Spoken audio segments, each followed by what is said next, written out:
So welcome, croeso. This is the third session of today's Victims Conference, being hosted on Facebook and live broadcast. So you're joining me now with a conversation with Hugh Simkiss, and Hugh is the Head of Crime for HMCTS, Her Majesty's Courts and Tribunal Service. So Hugh, welcome. Thank you, David. And thank you for joining me and supporting me during this conference today. So we've got sort of half an hour, 40 minutes to just have a conversation, really, because it's been a year like no other for the criminal justice system and for so many different agencies. And it would be amiss of us not to mention some of the sort of COVID response and some of the pressures. But before we do that, Hugh, do you want to tell us a little bit about what the Head of Crime does then in HMCTS? Well, indeed, David. It's a grand title, isn't it? So it's a bit of a catch-all for everything, really. I mean, predominantly, my role is very much focused around almost delivering change. And, you know, HMCTS is going through an enormous reform programme. And I'm responsible, really, for landing that in Wales across all the crime jurisdictions. And aligned to that, there's a key element of my work, which is probably why we're with you today, is around stakeholders and how we sort of work together and how we operate across Wales and nationally in that space. Quite interesting, you mentioned the COVID element.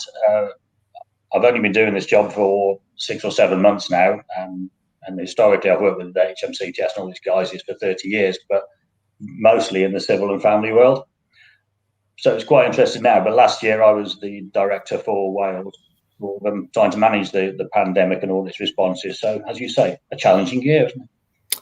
It has been a challenging year, most definitely. So you talked there about your role in sort of linking in with key stakeholders, and you know it being the Victims Conference today. You know what steps do HMCTS take to ensure that the victim, you know, I guess has a voice in some of the activity that you undertake? Is that something that does, you know, have a sort of a focal point in your work? Yeah, it does. I mean, each of the force areas that I'm linked in with, I do try and get more and more involved in the actual victims agenda all the time, mainly because it's just a real interest of mine. But each force area, and also with a Pan Wales role, I try and sort of link that in with Wales responsibilities. We have sort of victim subgroups, which has got obviously cross-agency representation, and always we have the witness care units from the police, the witness service who are predominantly sort of looking after each sector, and it's very much around that focus for us about, you know, very conscious that the old saying is, you know, justice delayed is justice denied, and how we can try and bring that back to the fore to at least minimise delays as much as we possibly can, so that the victim is put at the heart of that system. I think there's a few things we've probably done during the pandemic that, you know, it has given some opportunities as well as the problems that we've faced. And there's a couple of areas, I think, where we have moved hugely to remote hearings, and how people have started to look at opportunities for victims and witnesses not to have to attend court. And, you know, that often provides people in a more comfortable environment rather than going to the court experience. So that's been quite interesting. Happy to explore that a bit further if you wish. And also, we've been rolling out the sort of Section 28 opportunities for people to give evidence remotely for as a special measure in the Crown Court. So it started to take shape that you know, the world we might operate in post COVID might, you know, sort of stay as we've sort of pick out the good elements of the work we've done so far. So you've seen that happening over recent months because of the COVID, but you think, you know, this is perhaps something that was inevitably going to happen. It's perhaps just fast forwarded it. You know, it's been put on fast forward a bit during the last year to try and embrace the technology, I guess, within the justice system. Yeah, you're spot on, actually, David. Yeah, as I mentioned, we've got this huge reform program running on in the background. But what it has done, there was a virtual hearing sort of solution, or was part of that reform. This has really accelerated that. Now, it's not the end product, and lots of people on the call will have heard of sort of CVP, this cloud video platform. But yeah, that has been accelerated, months and months from where it was going to land initially. Is it all singing and dancing? Probably not yet, but it does give people different opportunities to be able to go and provide that facility and an opportunity for people to give evidence remotely. Ultimately, at the end of it, it's a judicial decision, as we all know, for people. Do they need to see a victim or a witness face to face in the court arena? But right now, the opportunities are there, and trying to reduce footfall in the courts means that we can do things differently and have done things differently. And is that being embraced? Is the judiciary? I wouldn't want to sort of stereotype in any way, shape, or form. It would be wrong for me to do so. So I won't. But have they been receptive to changes from a digital and a technological point of view, or is that challenging? It's always challenging, David. It's implementing change is always challenging. But yeah, they've been very, very receptive. And I would say from the top down, there was a direction from the Lord Chief Justice not so very long ago that we really try and encourage as many virtual hearings as we can now, mainly to sort of, as I say, to manage the footfall in the buildings. And the applications from the CPS for live links, come through obviously sort of thick and fast. And without the initial hurdles, there was some problems, but just anecdotally, in January, I think it was, 64 out of 65 applications to Swansea magistrates, for instance, were granted. And so that sort of demonstrates that, yes, now that there are sort of variations in practices, but by and large, there's a huge push to be able to do it. So we were talking earlier about the COVID experiences then. So how did, I guess there was an initial impact from the sort of COVID and the lockdown period where things were delayed, weren't they, ultimately, and things were postponed to future dates, which resulted in, I guess, increasing and ultimately seeing the delays and the postponements increasing quite significantly. So what is the current experience now then? Because and perhaps we could touch upon some of the practical things that have happened to ease some of that as well. But so what does it look like now in comparison to maybe how it looked in June or July of last year? Yeah, well, it's interesting, wasn't it? As you say, it hit us last March. I remember it well, March the 23rd. I was just travelling back from last time I saw my father, actually after his birthday, and after that following Monday, it was pretty much closed down.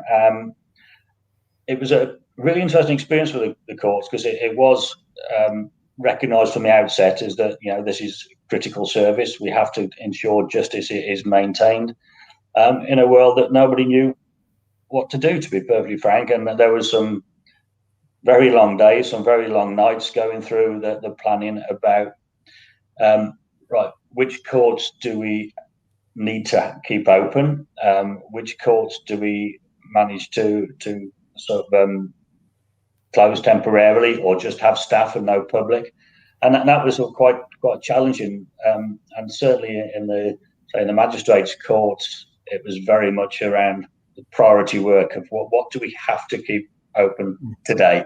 And it's a lot of the priority was around sort of victims of the domestic abuse side, the custody and the remand work. But some of the, as you say, some of the work naturally that might have been less priority had to be put back. And so gradually, as people found their feet and found how to operate in this world, there was lots of issues. People asking the court, how do we make it safe? How do we make it COVID secure? And for those of you who have been in a court recently, we risk assessed, and we risk assess weekly, and there's more hazard tape than you've seen anywhere. I think there's more space there's screens in lots of courts, there's sanitizer, there's loads more additional spot cleaning for us. And so gradually, as confidence grew, we started to recover the position, open more courts. And interestingly, certainly for the Dyfed-Powys experience, by last July onwards, I would say we managed to recover the position probably almost better than anywhere in England and Wales, to be honest, on that bit of geography. And it was simply the fact that we had the opportunities with the workloads in some of the smaller courts, sort of Aberystwyth and Haverfordwest, is quite simply, we didn't have to do anything different to what we were doing, but whereas we might have run 2 or 3 courts a week, we were running 5. And all of a sudden, you can start to eat into the backlog of work very, very quickly. And as I say, for the magistrates' work across the Dyfed-Powys area, we are back at pre-COVID levels and listing trials around about 10 weeks. Crown Court has been far more challenging, as you appreciate. It's just a more complex. I had it described very nicely by the president of the Queen's Bench Division recently as its own ecosystem, and I thought it was a very nice description. And how you manage that with sort of jurors socially spaced, socially distanced, huge challenge spread across courtrooms. Getting counsel in and out in sort of larger trials has been very challenging. Ensuring you've got public and press access, and then of course with the victims and witnesses, been able to manage the witness service coming in and out, victims to give evidence either in court or remotely. So yeah, it's been a huge challenge. The Crown Court isn't there yet, but we are in a better position in Wales than anywhere else across England and Wales, and we've got lots of plans to reduce that down further. So it's not there yet, but it's certainly an emerging picture and a more promising picture. Yeah, and Hugh, I didn't realise actually, and of course it makes complete sense. But what you were saying there is that the public access and press has been maintained from a Crown Court point of view. It is, yeah. There's always that overriding principle of open justice, and people have got the right to come in and out. And people can just pitch up at a criminal court and say, "I want to go and sit in the gallery," and it's difficult. I know if I can just share with you, we've just come into the conclusion of a sort of 7-handed murder trial hosted in Newport. So multi-handers were difficult with docks and getting people in and out, but just the logistics of bringing that together was extraordinary. And to get one trial on for 7 weeks has taken the entire courthouse out. So you've got the jurors in one room, and then you have actually got a separate courtroom where the press and public can sit and sort of link in remotely. So it was just that as a small example, well, big example of just the logistics of getting one trial on. Yeah. So we've had a comment from Councillor Bob Simmons from Pembrokeshire, who's a Police and Crime Panel member. So he represents Pembrokeshire County Council in the Police and Crime Panel, and he's saying well done for getting the magistrates' courts back up to the sort of pre-COVID experiences. They're that, so who's to take credit? Who is it? Are you taking the credit for getting the magistrates' court? I'd love to, but I can't. No, it's interesting, and it's the way it has worked, and it has to be recognised that the cross-agency working and the way everybody has worked together across the criminal justice system has been sort of quite extraordinary. You'll probably appreciate, David, from previously it was good, but I have to say now it's been an absolute exemplar of how we've worked together. and whether it's from a Pan Wales level, from the Criminal Justice in Wales Board, down through each of the local criminal justice boards, and I sort of meet with colleagues from your office and the police and sort of CPS witness service every 2 weeks now as a recovery board for sort of Dyfed-Powys. So it's everybody has worked together to make this happen, and you can't do it alone, quite simply. But the will's there, and we've, like I say, simply managed to do it. And for Councillor Summons's area in Haverfordwest, it was one of the earliest ones I think we can celebrate to say, yeah, it was back on track quite early. And you know, equally from the magistrates and judicial side, you know, there was a nervousness from magistrates coming in benches of 3, and how we could accommodate that. And do they have to come in? Do they do this? They are, you know, volunteers at the end of the day. So yeah, magistrates benches, not everywhere. I've had benches of 3, some have benches of 2, but now you'll start to see perspex screens in magistrates benches to separate those to get them back on track. But yeah, it's been a hugely rewarding effort for people to pull this one together. Yeah, it has been extraordinary, and you were talking about the different layers of meetings that we have. So as you know, I chair the local criminal justice board, and that meeting is an important one to have all the key stakeholders in one room to discuss the issues within the local criminal justice system. But and then the representation again that I sit on the All Wales meeting, but actually the work was being undertaken in those fortnightly meetings that you talk about, and you know, so many people are reflecting on the last year and saying, actually, as you said, partnership working was good previously, but it's now exceptional. You know, we are working very, very closely together. We're getting people now much more in contact with one another, practically on a daily basis in relation to some of these issues, which is a positive thing, isn't it? Yeah, what I have liked about it as well, David, is that the fortnightly meetings, particularly in St Dyfed-Powys, there's been a very openness to challenge, and not in a challenging way, if that makes sense. And it's a simple way of having the right people at the right level in the right place to say, oh, this wasn't working. Okay, let's go and fix it.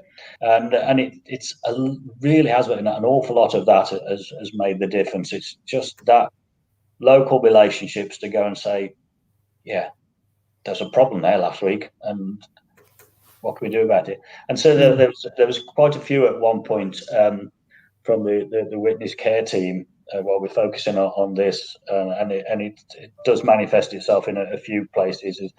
Is some of the areas just a pure desire to get the work and the courts back running. Is perhaps we might have taken our eye off the ball a little bit, and a lot of last minute changes that can be unnerving to the victim and witness. So that was quite an interesting lesson, that you think, yeah, there's one thing about looking after the churn and the backlog and the recovery and just looking at numbers, but actually there's a victim or a witness at the heart of this, and there's a little bit of a sense check that I think that we perhaps ought to have had a little bit more thought about. But you know, it's certainly getting there now. It was something that dawned on me probably midway through those conversations. So during the COVID experience, we obviously saw the Nightingale hospitals being set up to give better capacity to the NHS ultimately, and to our hospitals. So that was something that was also done from a criminal justice point of view, wasn't it? So yeah. What steps were put in place? Say, for example, from Carmarthen here, the closest Crown Court is Swansea. So what's been done in Swansea to ease the pressure? Yeah, well, Swansea was another case in point of some fantastic working together. Swansea, you probably know that we ended up in the Swansea Civic Centre, and it was the first Nightingale in the UK to actually hear a jury trial, which was sort of spectacular. I mean, where I first set up with this was with the sort of teams across the board in the old Guildhall, the old sort of Civic Centre in town, and just with a conversation there, someone said, actually, the council offices, the council chamber is much better than this. And without a word of a lie, we went from the Guildhall to the Civic Centre, unplanned, had a look at this, and 6 weeks from that day, we were hearing the first trial.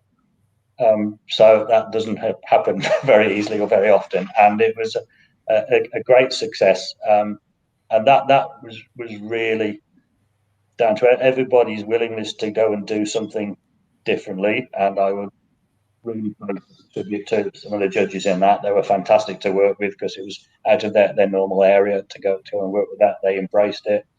I don't know if you've seen it at all, David. It's a great chamber. It's some good space, I must admit. Yeah, no, I've not seen it, Hugh. But what I was just thinking, if I've got my geography correct with Swansea, I was gonna tongue in cheek pose the question: are there plans to put a tunnel under the road from anybody who's on remand in the prison in Swansea?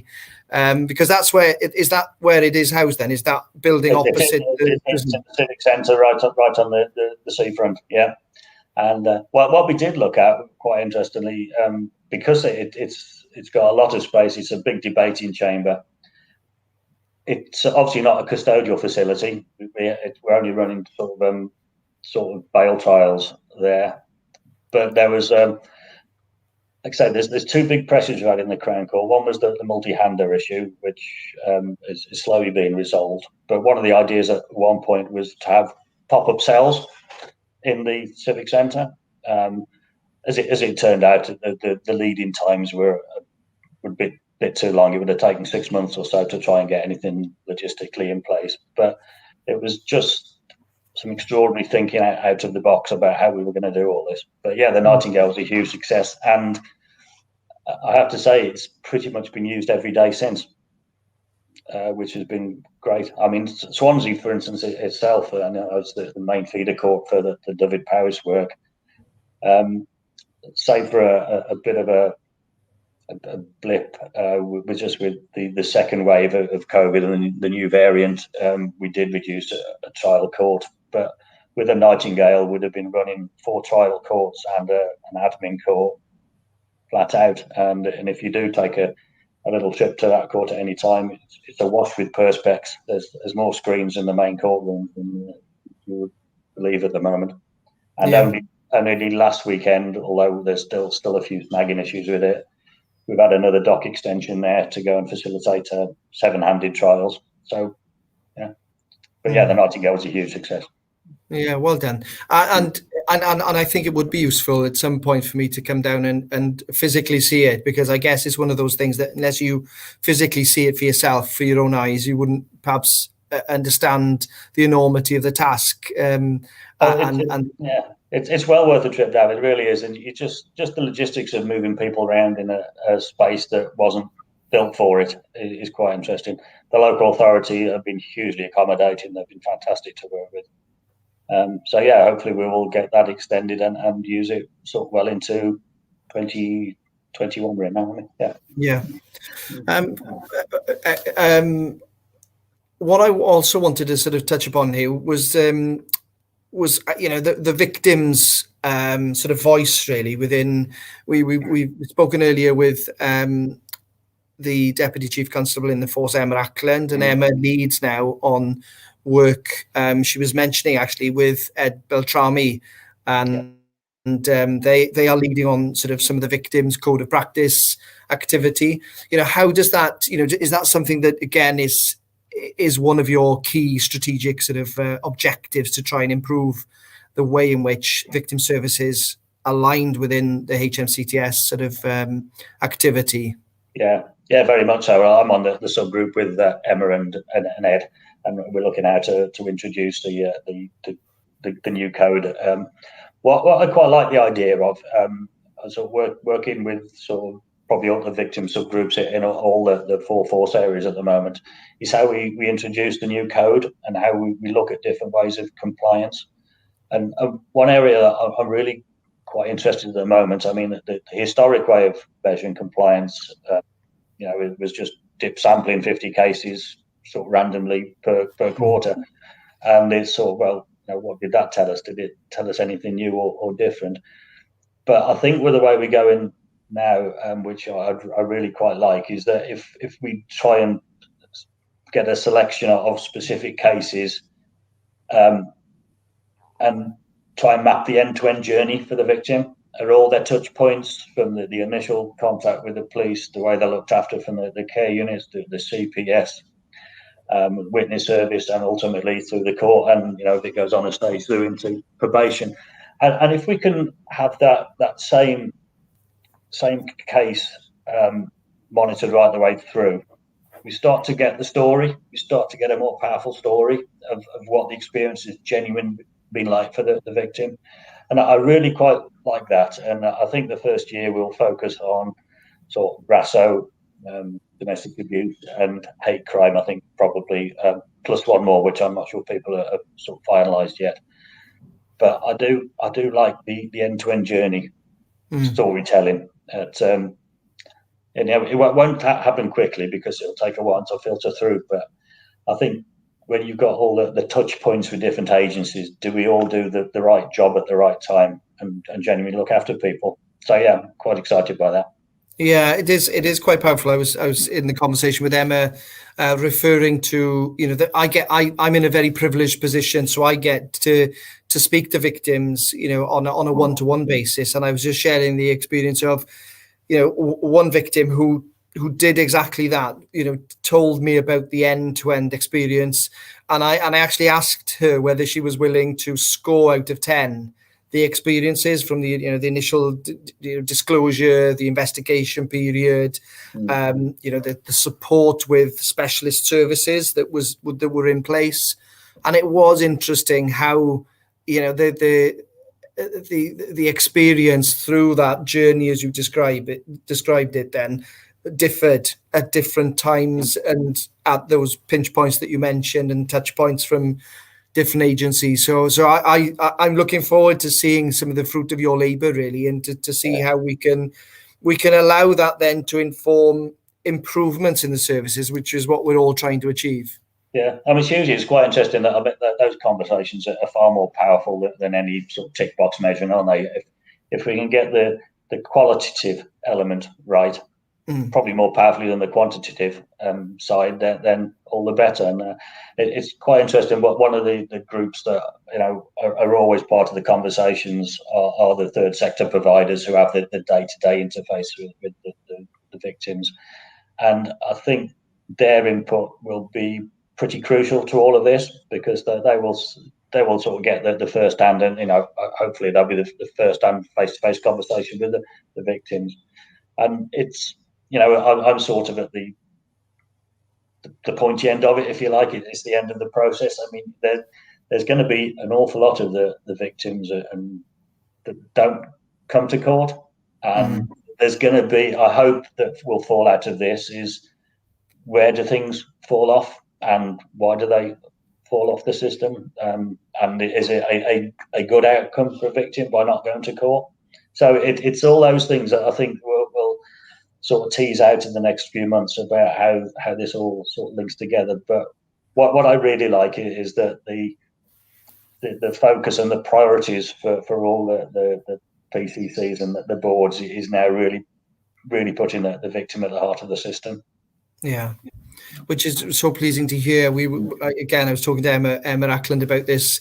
One of the things I'm trying to strive for is that the police service truly is victim led and has the victim at the heart of the service. And again, to hear you as the head of crime for HMCTS saying that out loud, it is very positive. And the challenge now, I guess, over the next year or two is to see how the system can be altered if that's what's required to embrace that feedback, that feedback loop that is now being created. I think that's very powerful. Well, I think so. Yeah, we've got the new code coming in April. It's that linked with all the changes that the working in the COVID world has brought about. I think it's just an opportunity for us to go and it's almost taking a fresh look at it to make sure that we do genuinely start to operate and support people differently. Yeah. So Hugh, I'm very, very grateful that you've supported the conference today and you've been able to join me for this conversation to shine a bit of a light really on the work that you do and the work that you have been doing during this critical time from a COVID point of view. I'm just gonna remind people that we've got sort of sessions on the hour. We've got another 2 sessions, one at 1 o'clock with Anne Campbell, who's the chief executive of a charity called Embrace, and they deal with child victims of crime. So we're going to talk to Anne about the work that they do. And at the end of the day, then at 2 o'clock, I've got Dame Vera Baird joining me, who's the Victims Commissioner. So I'm looking forward to those conversations, but I just wanted to give people a sort of a nod in that direction, that they happen at 1 o'clock and then at 2 o'clock. But before we conclude then, Hugh, so you came into the role, you said sort of halfway through last year. It's probably a really challenging year for you. You've been blended, sort of working from home, going into the office. How has it impacted your staff? Has that been quite difficult as well? It has indeed, David. Yeah. I'm also always desperately mindful and desperately thankful for the efforts that the staff put in. From day one, it really wasn't easy. It was, everyone was sort of nervous. It's the unexpected, not knowing what to bring out of this. They are such a supremely dedicated bunch of people. You can never underestimate that, or what people will go through. There was an awful lot of different ways of working for them. There are a lot of instances where people can work from home. And I think last May or June, you would not believe the clamour for laptops, where they could come for love nor money, I think. But yeah, there was an extraordinary push for laptops. I think pretty much by the end of June, every member of staff in HMCTS had got a laptop, which wasn't the case previously. But equally, especially in the sort of the crime world, there are a lot of jobs you can't do remotely. You can't usher remotely, you can't clerk a Crown Court, you can't be a legal advisor very easily to run a court. So it has changed the model of how we operate. There are some courts, probably more in the civil, family and tribunal world, that have just carried on with remote hearings, whether by phone or video. In crime, it's not so easy, but there is a mix and match of how people have done that. Staff are nervous. They have been nervous throughout. But same as we have social distance measures in place front of house, we equally have them in place in the offices behind the secure areas. So yeah, it's been a challenge, but they've been fantastic. And it's a case we wouldn't be in the position that we talked about on recovery without them. That's for sure. Yeah. Well, I think it would be amiss of me, Hugh, not to, as the chair of the local criminal justice board, to echo your sort of sentiments about the fantastic staff that work as part of our courts and tribunal services, the HMCTS. So I'm personally grateful. I've had an opportunity to speak to magistrates as well and to thank them for the work that they've undertaken. But there are so many of the different partners. The probation service, we've got CPS. The police service, we're all involved and we sit together on a quarterly basis in that criminal justice system. So as the chair, now's my chance really just to thank everybody. As you say, it's been an amazing sort of experience. I didn't know actually that the Swansea Nightingale Court was the first to be sort of set up and to have proceedings within it, which is news to me, and brilliant news that the Dyfed-Powys Magistrate Court backlog was again, I would imagine, probably one of the areas that had the backlog dealt with quicker and sooner than anywhere else, really. So excellent work. Yeah, well, it is that, David. I can only echo that. The plus sides, if there is such a thing in the pandemic, has been the partnership working. It's really brought everybody together in a really, really positive space, rather than something that was going to be overly challenging. So yeah, it was very, very good, and thanks for your support on that.